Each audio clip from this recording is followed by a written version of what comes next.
The merchant's secret test. They say a man's home is a garden.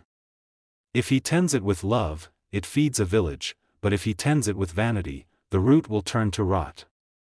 In a prosperous kingdom where the soil was as rich as the local trade, there lived a merchant named Ibrahim. He was a man of great fortune, but his household was a study in contrasts. Ibrahim 2 wives. First, there was Maryam. She was wise, patient, and her hands were always stained with the soil of hard work or the flower of charity. Then, there was Binta. Binta was a masterpiece of nature. Beautiful. Her skin was like polished ebony, and her eyes sparkled like the coastal glass her husband traded. But Binta's beauty was a mask. She was cruel to the servants, jealous of the poor, and loved only the reflection she saw in her bronze mirror. One morning, Ibrahim prepared for a long journey. Before he mounted his horse, he called his wives into the inner room. He held 2 identical clay pots, sealed tightly with cloth. "I am going on a journey," he said firmly. "I leave these in your care. They are the seeds of our future. Guard them with your lives." Maryam took her pot with a respectful bow. As soon as her husband departed, she untied the cloth to find Irako seeds inside the pot. Recognizing their value, she knelt in her garden, pressing them into the earth with a prayer for rain. But Binta looked at her pot with a sneer. "Seeds? He leaves me to play in the dirt while he travels the world?" With a careless laugh, she stood on a stool and shoved the pot into the dark, dusty rafters of the ceiling, leaving it to the spiders. Months passed, and a terrible drought gripped the land. The earth cracked like broken glass, and the village well ran dry. Binta, used to luxury, became even more cruel. She hoarded the household grain, mocking the neighbors who came to her door to beg for food. "My beauty will not fade for your hunger," she would hiss, slamming the heavy wooden gate in the faces of starving children.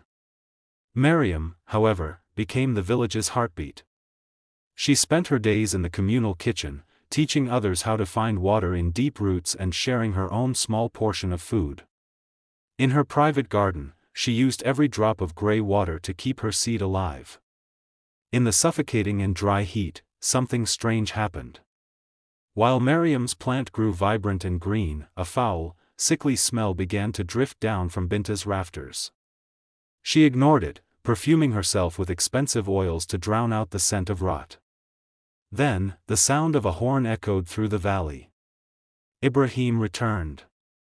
He arrived dusty and tired, but before he ate or rested, he gathered the village elders in his courtyard.